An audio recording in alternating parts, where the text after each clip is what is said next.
সম্প্রতি শুনলাম আমাদের আহলে সুন্নাত ওয়াল জামাতের অন্যতম বলিষ্ঠ কণ্ঠস্বর হযরত মাওলানা মুফতি গিয়াসউদ্দিন আত-তাহেরীর বিরুদ্ধে নাকি বাতিল ফেরকারা মামলা দিয়েছে। আরে বাবা, গিয়াসউদ্দিন তাহেরীর ভুল কি, অপরাধ কি?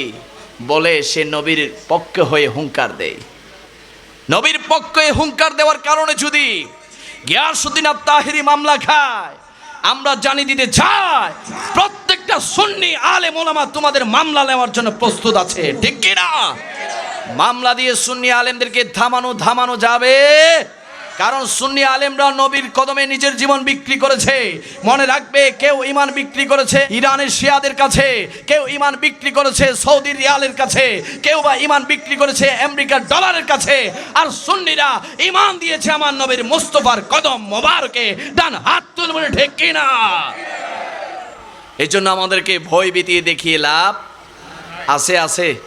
দরবারে বারিয়া শরীফের আশেকরা কি কোনো ভয় পায়? কোনো বাতিলকে ভয় পায়? সায়েন্সের সিরকুটের আশেকরা কি কখনো বাতিলকে ভয় পাইতে পারে? কারণ প্রত্যেকটা সুন্নির অন্তর জুড়ে রয়েছে আমার নবী মুহাম্মদুর রাসূলুল্লাহর নাম মোবারক, ঠিক কি না? এই জন্য আমরা জীবন দিয়ে হলো নবীকে ভালোবাসতে চাই কি চাই না? মহব্বতের আওয়াজ বলে চাই কি চাই না?